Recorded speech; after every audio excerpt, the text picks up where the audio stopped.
Hi friends, welcome to tasty castle. ఈరోజు మన ఛానల్లో ఊతప్పం చేస్తున్నాను. ఈ ఊతప్పాన్ని స్పెషల్గా బ్యాటర్ తయారు చేసి దాంతో చేస్తారండి. అయితే నేను మన ఇంట్లో మిగిలిపోయిన ఇడ్లీ బ్యాటర్తో ఎలా ఊతప్పం చేయాలో ఈరోజు నేను మీకు చూపిస్తున్నాను. మనం 2-3 రోజులకు సరిపడా ఇడ్లీ బ్యాటర్ ప్రిపేర్ చేసుకుంటాం కదండి. అయితే మనకి ఇడ్లీలు పెట్టుకోగా లాస్ట్లో కొంచెం బ్యాటర్ మిగిలిపోతుంది. అటువంటప్పుడు ఇలా ఊతప్పంలా చేసుకుని ఈవినింగ్ స్నాక్లా తినచ్చు, లేదా మార్నింగ్ బ్రేక్ఫాస్ట్లా కూడా తినచ్చు. చాలా బాగుంటుందండి. డెఫినెట్లీ ట్రై చేయండి. ఇప్పుడు మనం ఈ ఊతప్పాన్ని ఎలా ప్రిపేర్ చేసుకోవాలో ఈ వీడియోలో చూద్దాం. మనం ముందుగా ఊతప్పం మీద వేయడానికి వెజ్జెస్ని రెడీ చేసుకుందాం. ముందుగా ఒక మిక్సింగ్ బౌల్ తీసుకుని దానిలో ఒక మీడియం సైజ్ ఉల్లిపాయ ముక్కలు సన్నగా తరిగి వేసుకోవాలి. కప్పు కొలతల్లో అయితే అరకప్పు వరకు తీసుకోవాలి. సన్నగా తరిగిన 2 టేబుల్ స్పూన్ల క్యారెట్ ముక్కలు వేసుకోవాలి.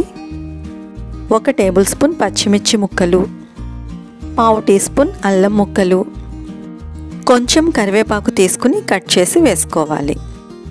1/2 టీ స్పూన్ జీరా వేసుకోవాలి. 1/2 టీ స్పూన్ ఉప్పు కూడా వేసుకోవాలి. వెజ్జెస్ని ఒకసారి బాగా మిక్స్ చేసుకోవాలి. వీటిని ఒక ప్రక్కన ఉంచుదాం. ఇప్పుడు మనం ఇడ్లీ బ్యాటర్ తీసుకుందాం. ఇది 6 గరిటెల వరకు ఉంటుంది. దీనిలో 1/2 టీ స్పూన్ ఉప్పు వేసుకోవాలి. ఉప్పు అంతా బాగా కలిసేలా బ్యాటర్ని బాగా కలుపుకోవాలి. ఇడ్లీ బ్యాటర్ మరీ గట్టిగాను మరీ జారుగాను ఉండకూడదు. వీడియోలో చూపించిన విధంగా ఉంటే సరిపోతుందండి. కొంచెం గట్టిగా అనిపిస్తే కొంచెం వాటర్ యాడ్ చేసుకుని కలుపుకోండి. ఊతప్పం వేసుకోవడానికి స్టవ్ మీద పెనం పెట్టి 1 టీ స్పూన్ వరకు ఆయిల్ వేసుకోవాలి. పెనం అంతా ఈ ఆయిల్ని స్ప్రెడ్ చేసుకోవాలి. పెనం హీట్ అయిన తర్వాత లో ఫ్లేమ్లో ఉంచి 3 గరిటెల వరకు ఇడ్లీ బ్యాటర్ వేసుకోవాలి. ఈ బ్యాటర్ని ఎక్కువ స్ప్రెడ్ చేయకండి. ఊతప్పం కొంచెం తలసరిగానే వస్తుంది.